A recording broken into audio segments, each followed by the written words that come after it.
Good afternoon, everyone. So we'd like to welcome you to our panel for this afternoon, which is on considering what post-mining transition means and reimagining what happens after mining ends. We've got an absolutely fabulous panel, and I'd also like to say a moment of thanks to everyone who's staying here for going the distance. It's getting late in the conference, so thank you. What we're going to do is we're going to run through some questions, and there's really essentially 3 questions, but they've been designed in a way that should lead to some subsequent strands of conversation. So for the panelists, please feel free to interpret the questions as you wish. We're going to start on this side, and what we're going to do with the first question is, what does post-mining mean from your perspective? And please, can I ask you just to say a few words in terms of name and role for this panel. So please take us away. Hi. So I'm Ngaire. I've been hosting. Some people might have seen me. I'm from Wattle Environmental. I'm an independent, but I've worked in executive roles all over the world in private funds. So I'm often on the due diligence side, on the acquisition side, and I'm the person giving the buy-side teams tears. Absolute fears and tears is what I bring. I'm sure there's a song that goes with that. Shout it out if you know what it is. So I do the cost calculations, and I'm a bit of a policy nerd, so I'm looking at the regulatory frameworks, helping people understand what it means and how long they may have those obligations for. And it can be quite terrifying when people are looking at an exciting asset going, we're going to buy this asset, it's got a few years left, we've got a resource there, and then they find that it also comes with significant cost implications. So it's a jarring moment for many. Right. Johnny, over to you. Thank you. My name's Johnny Miln. I work for Thiess Rehabilitation. We're a mining services provider. And a couple of years ago, Thiess took the step to create a standalone mine closure service. And my remit is partnership, growth, and operations through Australia. Go ahead, Helen. All right, thanks. So my name's Helen Degeling. I work for Cobalt Blue, and I manage our ReMine Plus business unit, where we look for opportunities around the world to apply our patented process to look at pyrite-rich material. So for us, that means sulfide-rich tailings, where we can extract metal value whilst producing benign or even valuable co-products, and reducing environmental harm and environmental liability potentially, whilst at the same time creating value. And I'm Tom Measham, Research Director for CLC Time, the Cooperative Research Centre for Transformations in Mining Economies, which you may have heard a little bit about in the previous session and also in John's talk earlier. I'm Silvia Black, Senior Program Manager at Amira Global. So Amira Global is a not-for-profit global member organization, and our members are the mining companies around the world, big and small, and we have just as many METS companies and technology and chemical supply companies. And we focus on research and innovation. So we've been around for 65 years. It started in Australia. So very soon after, it actually became global. And our role is to link the industry with researchers and solution providers through collaborative research and innovation projects and initiatives. We lead we operate across the whole value chain. So I'm more recently been leading the development of a sustainability framework through Amira. And we're very much a listening organization. We listen to our members, and we actually try to incorporate and continuously evolve with the initiatives that we lead to bring all parties together. Thanks. Hi, I'm John Crosbie. I'm a mine closure and ESG subject matter expert. I've worked for mining companies for 20 years, but just recently set up my own one-man show consulting company. And I'm also a board director of the Mine Land Rehabilitation Authority in Victoria. Good afternoon, everyone. My name is Dowell. I'm a Gidja woman from a community called Warman or Warman in the East Kimberley of Western Australia, closer to Darwin, for those who need kind of a point of reference. I'm also the chair of Gelganyem Trust. We are a charitable trust that was established out of the Argyle Participation Agreement. Just to break that down, what that means is over the life of the mine, while it was operating, not anymore, there were distributions paid into a trust, a board of directors made up of traditional owners and independent directors managed that fund for future generations of traditional owners. In addition to that, we also fulfill the role of executive office, and that role is responsible for basically holding Rio Tinto accountable to deliver on the commitments and obligations throughout the life of mine. Kia, do you want to start us off with this first question? And then what we might do is encourage anyone to jump in and follow from where you leave off. So the first question is, what does post-mining mean from your perspective? I mean, how do you interpret that question and what it means for you? It's a good question, because when we've consulted and run workshops with traditional owners, there's 7 traditional owner families from across multiple language groups, and we're all connected through a song line. Post-mining land use we see that as the beginning, not the end. And the value of that country through the perspective of the mining company and the market has been fully extracted. There might be a few diamonds left in the ground.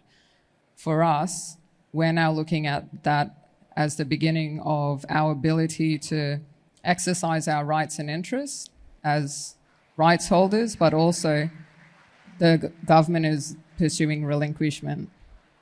That hasn't been done very successfully, and the quality of the land that's being handed back is not what it was, i.e. untouched, when the company stepped onto that country.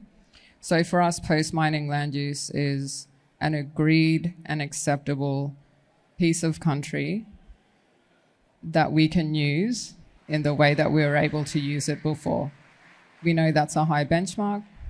Potentially there will be areas like the pit lake, like the tailings and other contaminated sites. So for us, how do we get that back and start to care for it so that my children don't have to deal with that? No, that's awesome. That's amazing. Who'd like to follow on from that? Anyone like to follow on? John?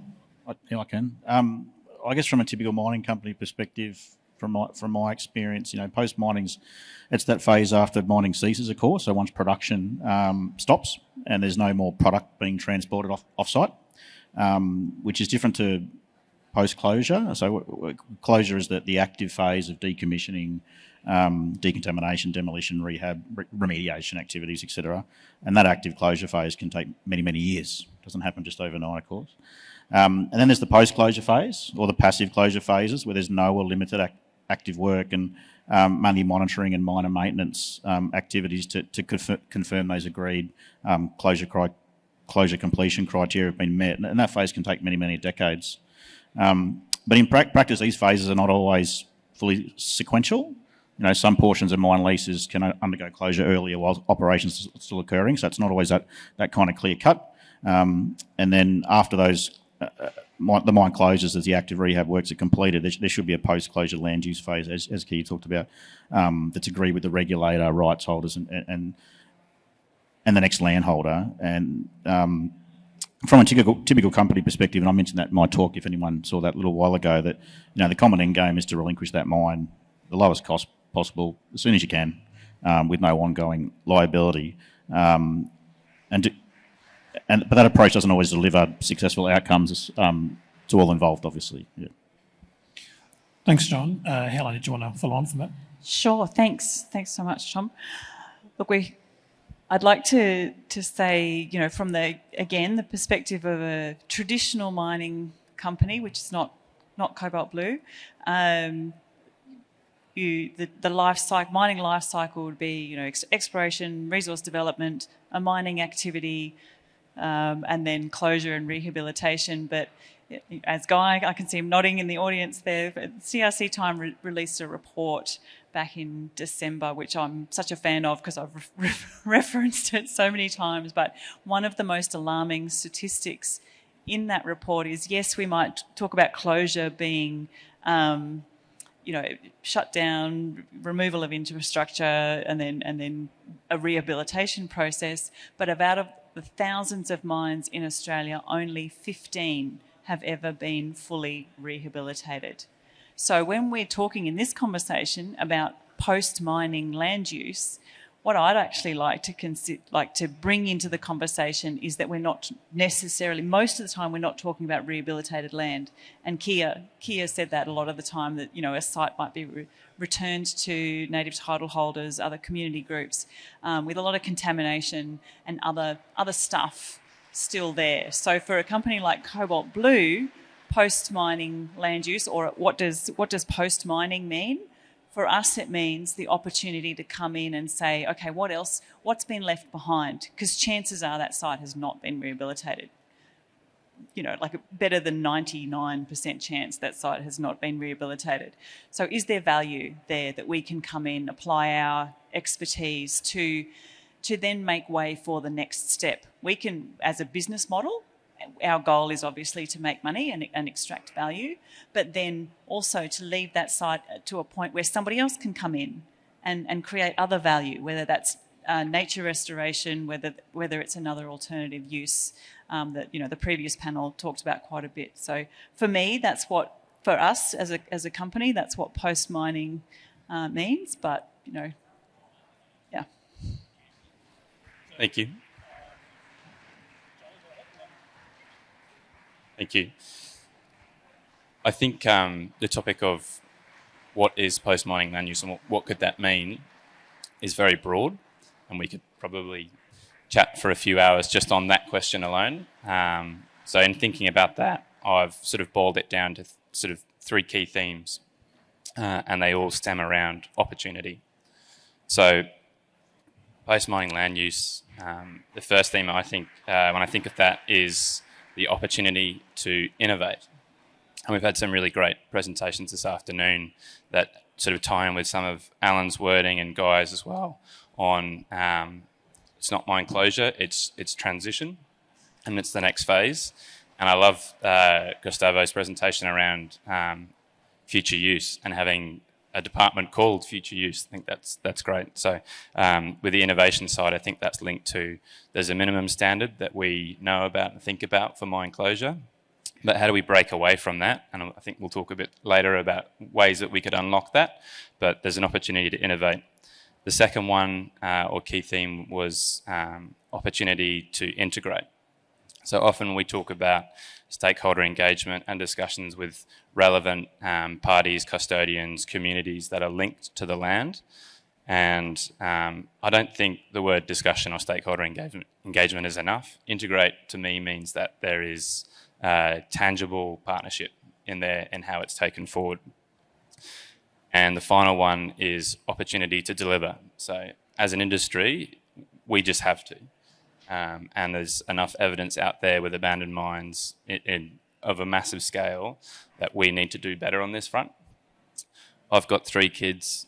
They come home to me, they're relatively young, and they say to me, mining is bad. And I go, God, how do we fix this? Okay, so in 10 years' time, I want to sit and be proud and tell them of the jobs that we've done and take them to those sites and say, hey, look at this legacy that we've left collectively as a mining services provider, but also as the industry and the companies that are involved that create the right outcomes for all parties. Thank you. Yeah. Thank you. I think everyone here has sort of touched on the edges of one of the core concepts. I'm an environmental scientist, so I love it when people touch on sustainable development themes. It's that intergenerational rights and free and informed prior consent. And I can see Kia nodding because you understand what I'm saying here. Often we get caught up in companies thinking about, how are we going to make this economic? Working through the balance sheet, but we forget that we need free and informed prior consent. And that can be quite frightening because you're thinking about, oh, the risk, we're going to go in and we're not going to really know, but we know we're kind of closing. And that's actually the time to go in with that transparency and that honesty and that engagement, and make sure you're thinking about those intergenerational rights, making sure that the communities that are there have landscapes that are safe and allow them to facilitate a way to life that they have a right to. And it's not just here in Australia, it's all over the world. You go and look at, parts of Canada and North America, there's selenium in water that you can't do the cost calculations of that, because how do you calculate the costs of managing that through generations and the medical issues that may come with that? So we're talking some pretty big issues that get quite frightening when you're a mining organisation. But I think that's advocacy when you get organisations together and where you get think tanks working on it. It requires more than just one company to facilitate those things. Thanks. Silvia? Yeah. Actually, I'm glad I'm last because, my view of mine, post-mining, it sort of agrees with everybody else at a higher level. Yeah. So, it refers to activities and strategies for transforming mine regions after a mining operation has ceased. And it includes sustainable rehabilitation and reuse of mine lands, aiming to leave positive economic, environmental, and social outcomes. So, at Amara Global, we emphasize the integration of new technology and collaborative R&D approaches. And so we've got many examples of projects and programs that reflect that. I can go into examples, but maybe not. It just depends how much time you've got. Maybe we come back to some Okay. later, and we maybe move on to that second question, which we've already started to touch on. So I think as Johnny said, some of this stuff does come up later, but some of it we're already getting into already, which was actually part of the design, that these things would flow into each other. So that second question is, what should happen after mining ends? Does anyone kind of want to add anything to that in terms of answering that question in addition to what we've already said? Well, I've got a short answer for that, if you like.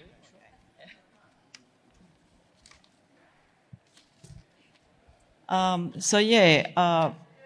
I'm very well prepared for this question. So, mine sites should be transformed into economically and environmentally sustainable areas that benefit communities long term, way after operations have ceased to operate. But, keeping in mind that new resource values may be identified later down the track. So in terms of closing a mine in perpetuity, there are situations where that's not likely to happen. And I think that's important to keep in mind, that all the effort in actually thinking, oh yeah, this is going to be closed in perpetuity, when at some stage you're going to re-dig it all out again. So who'd like to follow on? Can you say the question again? Yeah, actually the question was, what should happen after mining ends? Okay. So again, just kind of touching on what Ngaire said, free, prior and informed consent. In the 70s, I think I mentioned this yesterday, maybe this morning. From a First Nations perspective in this country, 1967 wasn't that long ago. And we need to remember that true economic participation probably didn't occur until another 2 decades later. So it's really in one generation we're seeing these opportunities come up. And the reason I kind of just paint that timeline is because in a very short period of time in this country, Aboriginal and Torres Strait Islander people have had to adapt to a different economic system. We had a trade system prior, we had an economy here. When we start thinking about the first economy, for me, It's beyond the trade. I know at the moment that country, the water is not safe. So what should happen? Our water should be clean. Bioaccumulation, is a new term. The fish that are born in that water that we then fish, I should be able, my children and grandchildren should be able to eat that fish without harm. The grass that grows, that feed the cattle, that go off to other markets, people should be able to eat that safely. And that can be really confronting, but it's a harsh reality that the value chain is not simply the value that comes with the commodity. There's the value of the entire ecosystem. So what should happen is that we should aim to make sure that mining does no harm, which is hard. But when you look at the country before, it was sustaining. It was self-sustaining. And that's a big ask of companies who are not experts, which is why I like John's point, pulling on different skill sets. Look, I think when you express it in those terms, it's really powerful. And I remember visiting some mine sites where I was told, you can't fish here. And I thought, yep, that's okay. I mean, I actually wasn't going to fish there anyway, but it's okay for me. But if you rely on that fish, or that's part of you want to fish, that's a problem. I've also been to some other sites where there's a sign which says you can fish here, but don't eat the fish. So, no, look, I think when you express it like that, it really hits home, I think is the point I'm trying to make. Go ahead, John. I agree with all those points, Keir, and I think typically legislation drives most mining companies to have to return the site to being safe, stable and not polluting. But it's very case-by-case basis, and there are, historical mining techniques, decisions made in the past, the nature of the ore body and the mineralogy and geochemistry, which actually can prevent sites being safe, stable and non-polluting sometimes. Even with enormous amounts of money and capital applied to them, there might still be residual risks, and they need to be fully understood, modelled, communicated. So it's very site-by-site sort of case-by-case basis, but everyone should be aiming for that. I agree with that. And unfortunately, we've got a track record of not doing it for a long time, and that really needs to change. Just kind of the key message from my talk earlier. I had some notes, I've just lost where I was, sorry.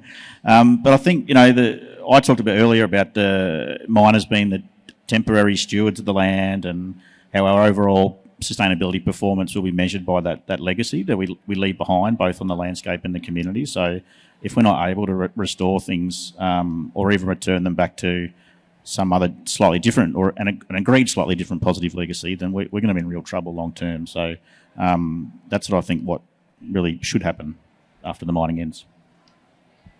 Thanks, John. Johnny, and then... Yep. Thanks, Tom. So look, when I thought about what should happen after mining ends, I really put that through the viewpoint of someone who works in a mining services business. So we specialise in design and construct of large rehab type jobs. And the more I thought about this question, I could only come to one answer, which was action. And really that led me to the next step, which was really what should happen before mining ends, because it's too late by the time you get there. And action takes a series of plans, strategies, and integration over time to get to that point. So I think, yes, we know about minimum standards that needs to be met, but for that action to be valuable, it needs to be, there's no rubber stamp on this, it's case by case. What does the site need? What could the site benefit from? What do the custodians or traditional owners want to happen with that action? And it really goes back to that sort of abandoned mines piece or historical tendency towards deferral of thinking about this as a liability rather than opportunity, and having 6,000 hectares exposed and doing 100 hectares a year. That's a set, in the relativity of the numbers, that's zero rehab happening against the deficit that's there. So, action. Thanks, Johnny. Go ahead, yeah. I sat with this question for a really long time. I think I said at the start, I actually come from a small mining community. I am fifth generation miner, so my family is filled with the rise and fall of mining. There's tin miners, opal miners, the booms and the crashes, and there's a bit of that. When I think about it, I think we have to recognise the community that has built up around it. We spend a lot of time considering the environment, and that is equally important, but there is a community, a way of life that has built up around that mine. It really has. You see encroachment, you see discussions happening now where there are communities who are there. They have health services because the mine is there. They have access to transport because the mine is there. They have access to everything because the mine is there. And so what needs to happen after mining is this is not all on the miner. This requires tripartnership. It really requires government to really work with mining communities, the communities to have that opportunity for free and informed prior to consent, that advocacy of others to advocate for them to have the rights to services. I think, we can easily think about, the town that's close to the mine, we'll make it into something. But when we're talking remote communities, which Australia really has a lot of remote mines, communities build up around that. So what are we going to do? We need to make sure we're envisaging a safe and a future for them and incorporating that in. I think that question or that point you're making around where the communities are, where the mines are, I think it's a really interesting one. And I think from my perspective, I see a lot of diversity across Australia. So in some cases, I think one of the things you're saying there is that a community has developed around a mine. And in other cases, a mine might have developed and a community's developed near it for a different reason, or it might have been an agricultural community which then became a mining community, and it still kind of shifts. So I think that's quite interesting how there are very many different types of communities who have very different experiences. So I think that also comes into it. Helen, did you want to answer the question? Yeah, sure. I think what I'm hearing from what the panellists are saying is that there are different concepts of value. And ultimately what we want to do is ensure that whatever we do to repurpose or rehabilitate the sites that we've been working on as miners, is we need to do that in such a way that retains the highest level of value, but that value might be different things for different people. So, what is value to a community versus value to a First Nations group versus an agriculturalist or from with an economic or an environmental lens. So whatever it is, and each site will be different, and there will be, what should happen after mining ends will be different for every single site, but it should take into consideration then what needs to be done to retain that site at the highest value for the region that it's in, the community that it operates in, the environment that it's located in, and whether that's full rehabilitation and work to ensure that the water is clean and that the fish can be consumed, or whether it's another purpose like a hydroelectric system or a water storage facility, in a remote arid community, or all sorts of other things. So I think having that concept of value to meaning different things to different people is important. Thanks, Helen. It's actually something that's been really clear from the work that CRC Time's been doing. So we've done quite a lot of work and funded a lot of work, and this issue of value and values and different types of values and ways to reconcile and bring together different values and working across values has come up again and again and again. I think it's a really core central theme of mine closure and post-mining outcomes and post-mining economies. Silvia, do you want to add to the discussion? Yeah, actually, I want to put a bit of I think with the panel, been concentrating on the Australian scene, but actually put it in perspective, there is a global matter as well, and it's happening around the world. I've been reading this War Below, book, and it's a bit of an eye opener about what's happening in the US, and especially about mines that have closed and the legacy that's been left behind, and then new mines that are trying to operate, and the communities, saying, look what you've done here. It's not going to happen, and around the world. So it's a global issue. I've seen some of those effects. Actually, it's quite striking and can be quite abrupt. So I visited some sites in the US where mines and also power stations associated with mines, they closed during COVID, and so there was a huge workforce which went home for COVID, and then they never came back, and there was no actual sort of separation process or kind of parting process. It was just really abrupt, and it was really, really confronting, actually. Yeah. So we do have another question. The next question is, what do we need to do differently? So who would like to kick us off with that? John? That was my whole talk about an hour ago. Not sure if there was a recording over there of it. We could just replay it. But certainly, one of the main key points was to collaborate more. As miners, we certainly don't have all the answers ourselves. So look for those different skill sets outside of our industry, which is something we don't always do very well or even think about. Sometimes we, are probably a bit arrogant and think we can solve any problem because we're, quite good at technical stuff and economic stuff. But in reality, we're looking at repurposing options, post-closure land uses.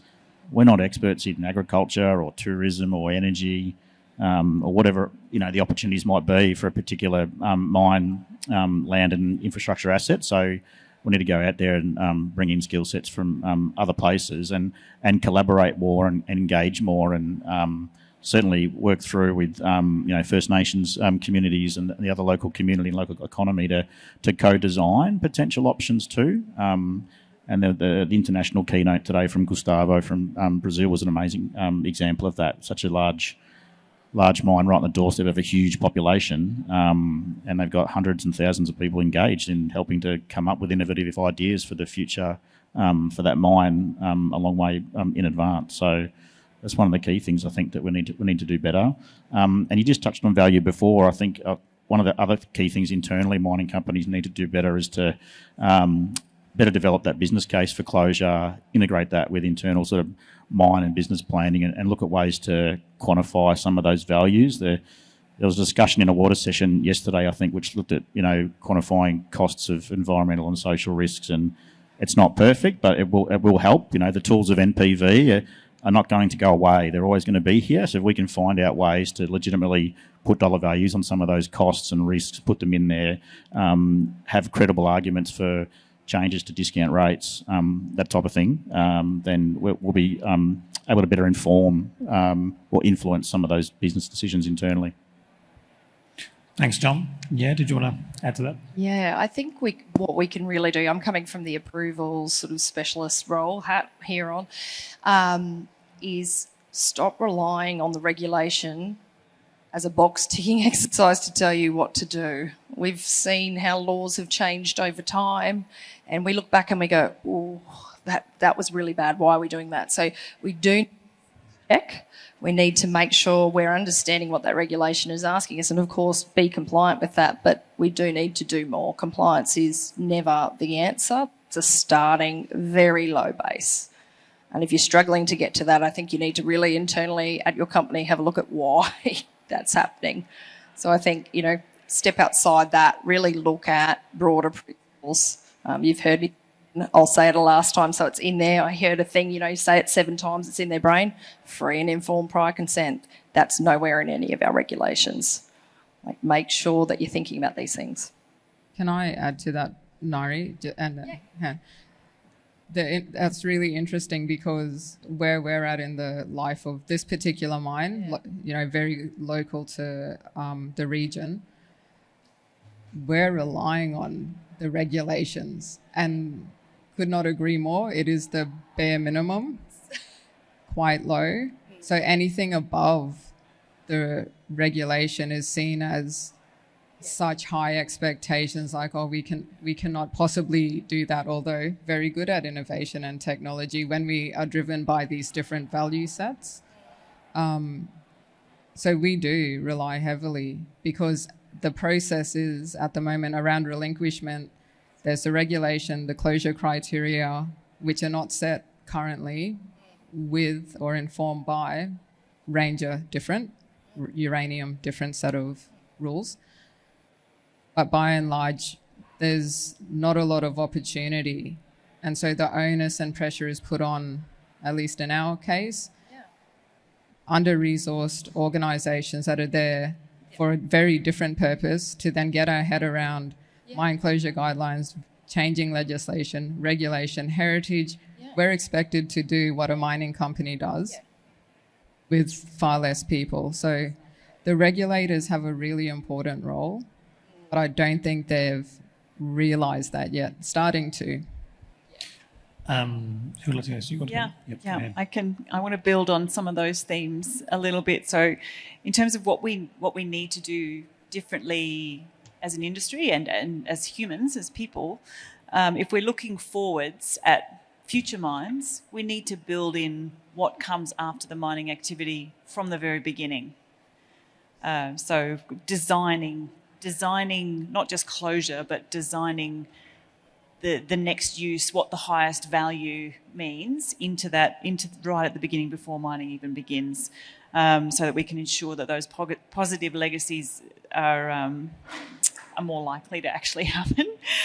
But in the meantime, we're left with a lot of legacy sites that are impacting, every part of Australia. We're a big mining country, and like I said before, have a really, really poor track record. Only a few mines, relatively a very small percentage of mines, have ever been fully rehabilitated. So what I would like to see then with those legacy sites, what can we do differently to fix those problems is, and you guys were touching on regulatory change, as a company that's actively looking for opportunities to create value out of some of those problems, whilst at the same time fixing them as well.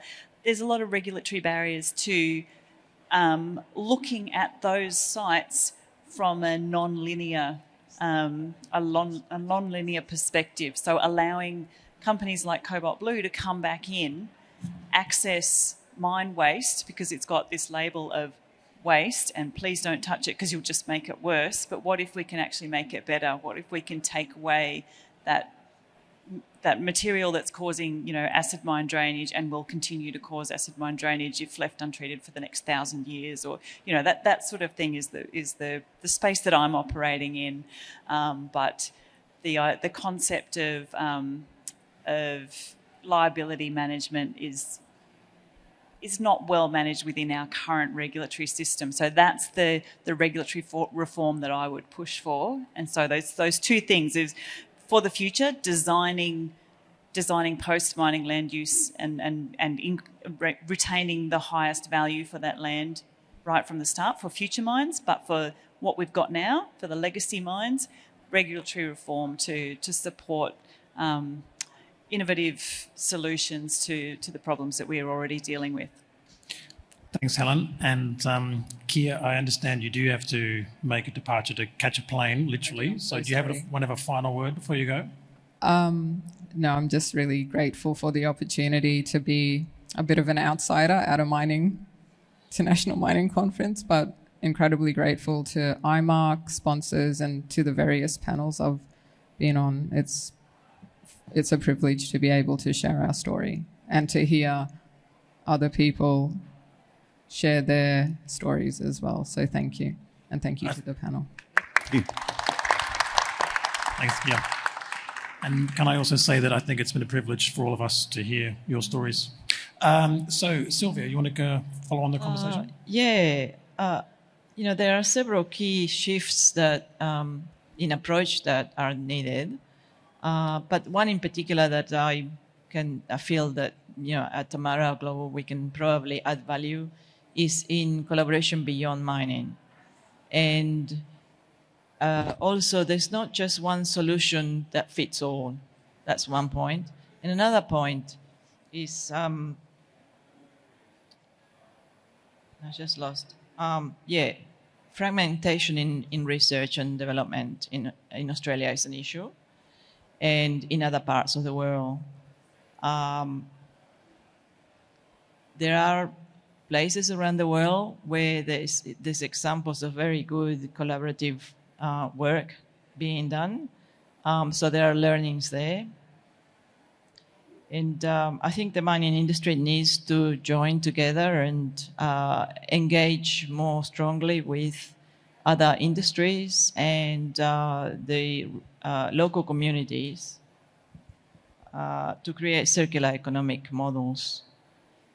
The challenge is how to bring these parties together. They're very different, very diverse.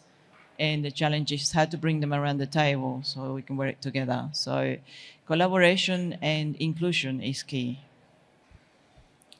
I agree. And I think these types of opportunities at these sorts of events are a step towards bringing people together. So we had some good diversity at this event.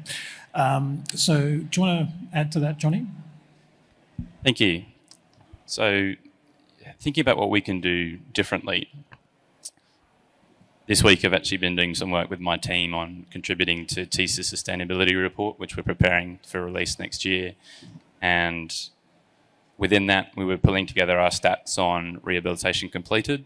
We've done 12,000 hectares in the past 15 years. And I sort of paused and did a little pat on the back, oh, well done us. And then I actually thought, there's actually a massive lost opportunity because that rehab is safe, stable, non-polluting, fantastic, but it's also generic. Yes, there may be geomorphic or geofluve and other different plant control types and different applications in there, but they are all broadly green fields, which we like to take pictures of, Guy, and slap on the front of nice silky brochures.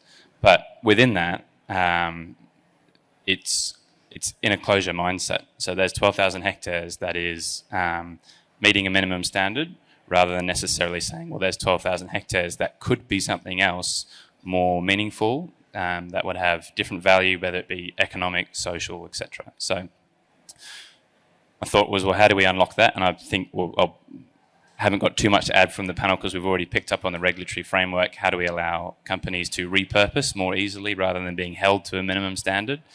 But the second piece that I would add is for mining executives and shareholders, I think we need to encourage being open to the idea of innovation and doing something differently. It doesn't necessarily have to come with a wildly different cost profile, but it does need to come with a willingness to invest in that emotionally and lead that change because it won't happen by accident. And final one, I think, is just embrace the unique. There's some really cool projects out there. We saw the free diving with Gustavo, Xenostal's been up on the screen a few times today with the Eden project. I'm from Camborne, grew up with in villages with houses subsiding into the ground. So I think just embrace the unique, and there's going to be some exciting opportunities out there in the next 20 years to see what we do. Thanks, Johnny. So at this stage, what we have is a final comment from each of the panelists. I'd like to invite you to go first, Ngaire, in case you have any final comments before we wrap it up. And then the idea is we'll try to close slightly early. So. Let's let everyone go home. I think my final comment is thanks to everyone for staying and doing the work on closure. I know I've said it multiple times, but, it always comes at the end. Everyone's tired, everyone's over it. So it's really lovely to see so many faces. We were joking that perhaps we might not see too many. So thank you for that. And it's just wonderful that we're actually starting to hear these conversations at an international forum like this.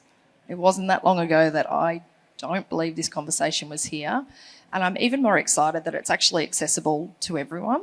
I think that's wonderful, and that's a really important tenet of this process, that it is actually accessible to the diverse arrays of technical skills, focuses. That's so important, and that's something to continue into the future. So thank you. Johnny, any final comment?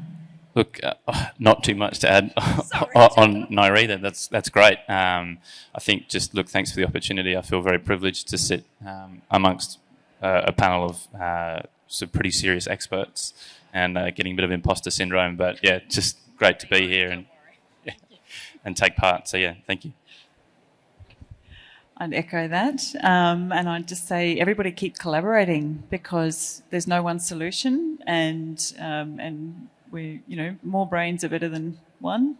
So the more we can work together, the more innovative our solutions will be, which means that we'll get to the right ones for each site. So yeah. I might go last, so over to you, Silvia. Okay.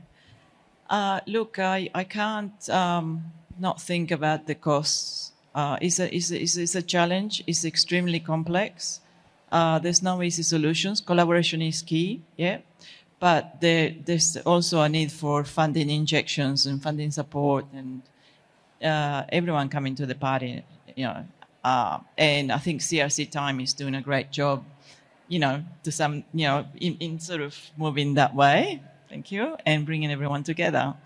But, it is a costly exercise and it's not easy to resolve. It's going to take time. I think I've said everything I wanted to, so I might just plant a seed for next year's panel topic, the emerging nature positive requirements and legislation globally, particularly in Australia, is going to have a huge impact on mine closure planning and repurposing. Lots of risks, lots of opportunities, lots of financial analysis to be done. So that'll be my closeout. Maybe just prepare for next year. Nature positive. It's going to be bigger than climate change. So the only thing I wanted to add to that, which is an amazing group of responses, was that I do see some change, and the fact that we're having this conversation, I think, is relevant. I think that the people on the stage, it's a really great group, and there's some others who couldn't be here today, but it's a really great mix of people. But also, if I think back to some other conferences I've been at, like the World Mining Congress a couple of years ago, which I know that some of us here were at, and I do think there has been a progression in the dialogue in some areas. I think in some other areas it's actually the same conversation, but we're still having it and it's expanding and more people are hearing it. And in other areas, I do think the conversation has moved. So I think that gives me heart and that gives me strength, and I think that's really important. So I'd like you to join me in thanking our fabulous panel, and we'll leave it there.